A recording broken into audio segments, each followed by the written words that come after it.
Hertz is absolutely screwed. They purchased 100,000 brand new Teslas for their rental car fleet, and well, now those Tesla values are plummeting like a lead balloon. Take a look at this. Vehicle depreciation increased for Hertz by $588 million in Q1 of 2024 compared to Q4 of 2023. This is because Tesla prices have tanked. Here's an example. I'm on the CarEdge Concierge, and here is a dealer trying to sell a 2023 Tesla Model 3 base rear-wheel drive with 21,285 miles on it. This dealership has had this vehicle for 248 days, and they're asking $29,385. Is that a fair price for this vehicle? Not quite. What I did is I plugged that vehicle into Blackbook, CarEdge.com/Blackbook, and you can see here the actual values for this vehicle are way, way lower. The expected retail price is $7,000 lower, and if you were trading in this vehicle, you would only get around $20,000. So what's happening to Hertz is this just times 100,000 because, well, they purchased 100,000 of those vehicles. We also just updated depreciation data back on CarEdge.com/ranks or CarEdge.com/depreciation, and the Tesla Model 3 depreciation data is insane. Let me show you an example. A Tesla Model 3 will depreciate 45% after 3 years and will have an average resale value of $26,594. Before I show you more of that data, just for comparison's sake here, here's a Toyota RAV4. A RAV4 will depreciate 22% after 3 years. So the Tesla Model 3 depreciates twice as fast as the Toyota, and you can see this chart right here. That depreciation hits in year number 1. And again, Hertz just so happened to purchase 100,000 of these Teslas and are realizing all this depreciation right now. The resale value of a brand new Tesla Model 3 after 1 year of ownership, driving it for 12,000 miles a year, is 64.36% of its original value. Look at that, 64.36%. You should anticipate losing $17,000 in value in that first year just putting 12,000 miles on the vehicle. So again, Hertz, their big bet was that they were going to bring in all of these Teslas, all of these customers. This was, remember when Tesla's stock touched a $1 trillion market capitalization, That was because of the Hertz news. Well, now, again, their vehicle depreciation cost is skyrocketing. And it's not just Hertz. Hertz is an example at like the highest scale, right? Because they have 100,000 of these. But imagine you purchased a Tesla back in 2020, 2021, 2022, or even 2023. The depreciation that you've experienced at this point is significant.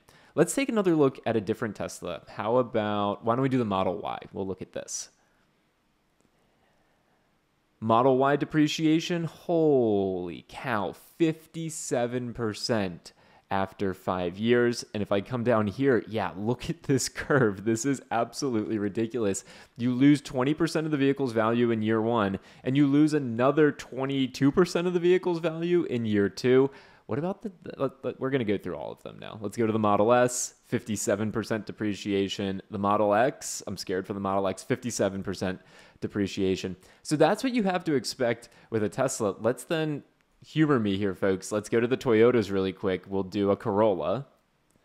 28% depreciation. That sounds a heck of a lot better. Yeah, a much more normal depreciation curve. Losing 10% of your value in year number 1 makes a lot more sense than losing 20% of your value. So what does this mean for you? Well, if you were a Tesla purchaser, you need to know that you're in a negative equity situation, and you should double check and make sure you have GAP insurance, guaranteed asset protection insurance. The reason you want GAP insurance is because if your vehicle was totaled, your insurance company is only going to pay out what the vehicle is currently worth, which right now is a lot less than you think it is.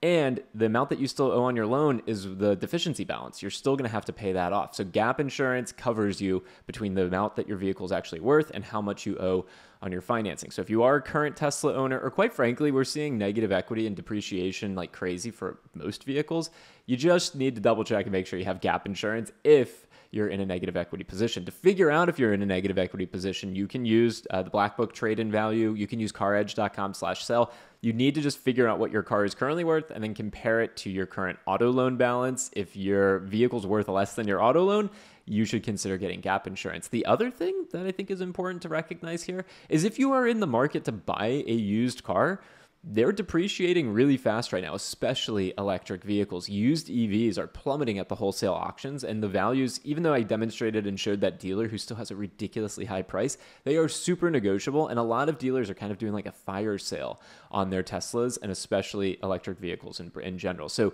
if you're in the market for a used electric vehicle, now's a pretty good time to be in the market. Again, Hertz is liquidating their fleet. There are plenty of other dealers that are trying to get rid of these vehicles. So you can go in, you can negotiate, and you can score a deal. The tricky thing is, if you're interested in an electric vehicle, the lease deals on new EVs are insane as well. That's actually putting even more pressure on used EV prices. It's another reason why Teslas are depreciating as much as they are right now. So two really important things to think about. One, if you purchased one of these vehicles, or in general, you're just like concerned that you might be in a negative equity position, you need to think about getting gap insurance. You can get gap insurance from your local credit union. Some auto insurers provide it, or you can contact your local dealer. For all of those options, especially the dealer, negotiate the price. Gap insurance shouldn't cost you more than $500 to $1,000. If you're paying more than that, there's too much markup in it. And then the other important thing with this news is, again, you're in the market to buy a used car, a used EV. Prices are plummeting, so take advantage of that. Do not pay, like that example I showed, do not just walk in there and pay the price that they've presented. They want to get rid of that car. They had it for 250 days. They absolutely want to get rid of it. So definitely negotiate and know that you are in a really strong position as the customer. And again, new EV leases, super compelling as well. So it's an option for you too. All of this information is available back at CarEdge.com. It'll be so fascinating to see what Hertz does. I think it's going to get worse before it gets better over there. Think about it again, 100,000 of those Teslas all depreciating this quickly.